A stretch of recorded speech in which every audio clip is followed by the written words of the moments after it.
example, you can't move the joints of your fingers independently. The first and second joint of this index finger move in concert with each other. And what we're searching for is how all the fingers move together in a coordinated fashion to try and uncover the representation the brain might use to move the fingers in that way. If a limited number of commands from the brain can control hand movements, then it may be possible to discover how the brain controls limbs as well. In the future, a brain chip implanted at the base of the skull may transmit the brain's commands to a receiver further down the body, bypassing an injured spinal cord. The receiver then decodes the commands and sends them to the limbs.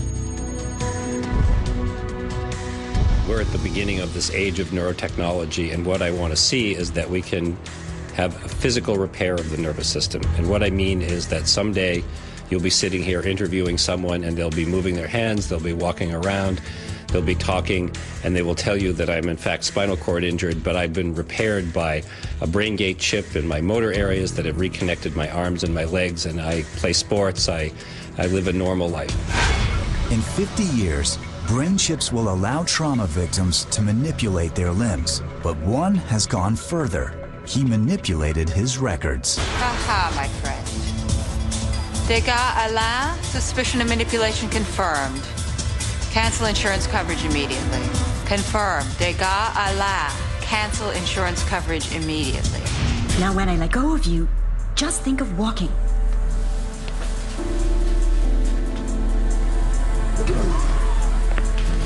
What were you thinking? What?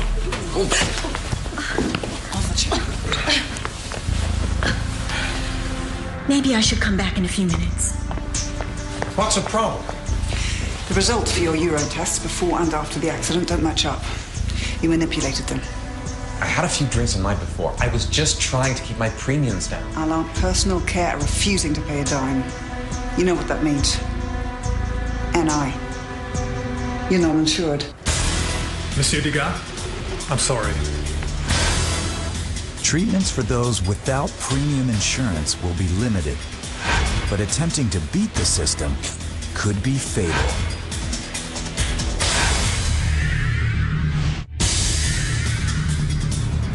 In 2057, a patient loses his insurance, loses an operation, and stands to lose his life. Oh no.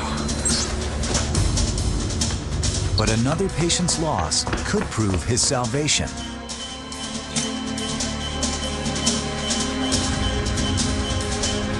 A patient with premium insurance has died, and now the doctor is taking a risky gamble.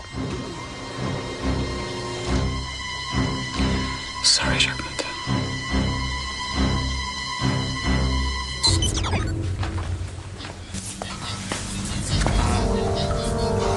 It's after hours, and security is lax in the non-insured ward.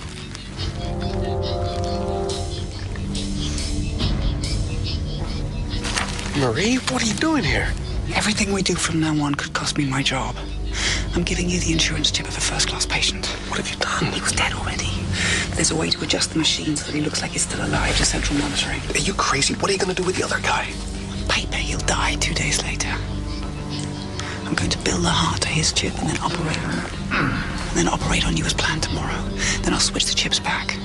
To insurance, it'll look like he died in surgery. What if you get caught?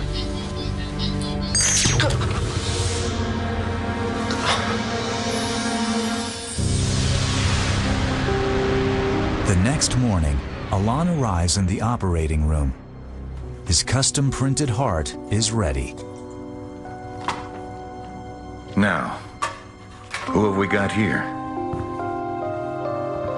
Jacques Martin, born 4/5/95, 90 kilograms, platinum level. Heart transplant with engineered organ.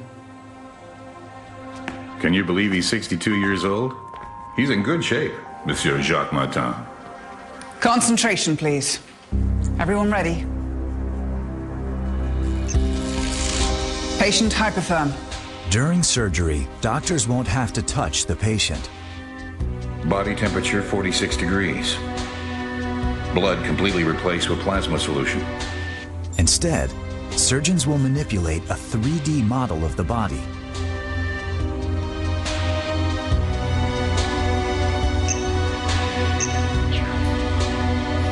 Stop. Computer rejecting data. Seems like we've got the wrong patient.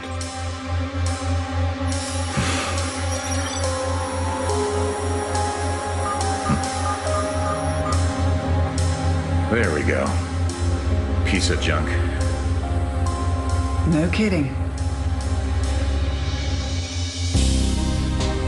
These virtual images will revolutionize surgery in the next decades.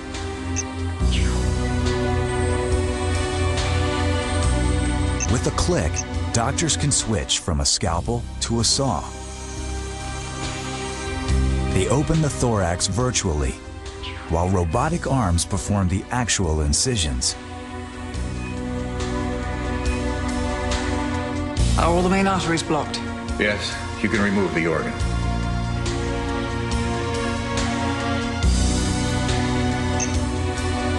Years ago, some scientists predicted that robots will push the human out of the operating room. Well, that may never happen because every patient is different. Robots cannot anticipate the unexpected. They cannot adjust to new operating strategies. So for you parents out there, hoping that your kids become doctors, keep on saving money for medical school. In the future, there will be surgeons in the operating room.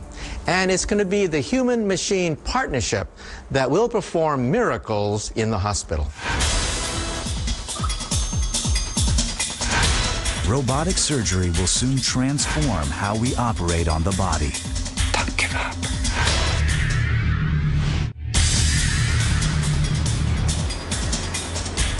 The operating room of the future will be nothing like today's. And the change can't come too soon for doctors in Leipzig, Germany, who perform open-heart surgery 3,000 times a year.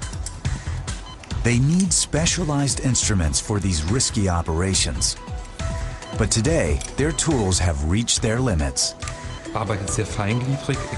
The surgeon works with extreme precision, but for modern surgical techniques that's not precise enough. When you're operating inside the patient with long instruments, you need to have millimeter, even sub-millimeter precision.